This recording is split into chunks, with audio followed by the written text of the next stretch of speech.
সবাই কেমন আছেন? আশা করি ভালো আছেন। আজকে আমরা নতুন আরেকটি টপিক নিয়ে আসছি, কিভাবে একটা বিপরীত অর্থ দিয়ে একটা ইংরেজি শব্দ থেকে আরেকটা ইংরেজি ওয়ার্ড আমরা ভোকাবুলারি তৈরি করতে পারি। তো এই প্রক্রিয়াটা আজকে আমরা দেখাবো যে একটি শব্দ থেকে বিপরীত অর্থবোধক একটা শব্দ দিয়েই নতুন শব্দ গঠন করা যায়। তো আমরা স্ক্রিনে দেখছি যে যেমনটা ছিল, যেমন একটি শব্দ ছিল পসিবল। এই পসিবল শব্দটিকে আমরা জাস্ট আই এম এই প্রেফিক্সটি দিয়েই কিন্তু আরেকটি শব্দ তৈরি করা যায়, যেটাকে আমরা বলি ইম্পসিবল।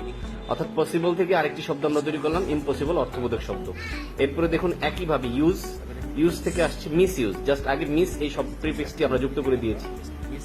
তাহলে অর্থের কিন্তু নতুন নতুন শব্দ কিন্তু আমাদের তৈরি হচ্ছে। এর বাহিরেও আমরা আরো অনেকগুলো ওয়ার্ড এভাবে তৈরি করতে পারি, যেমন নর্মাল, এটার বিপরীতে আমরা তৈরি করেছি অ্যাব নর্মাল। রেগুলার, এটার বিপরীতে আমরা তৈরি করেছি ইরেগুলার। লিগাল, এই শব্দটির সাথে আমরা তৈরি করেছি ইললিগাল। এভাবে আমরা কিন্তু এই নতুন শব্দ তৈরি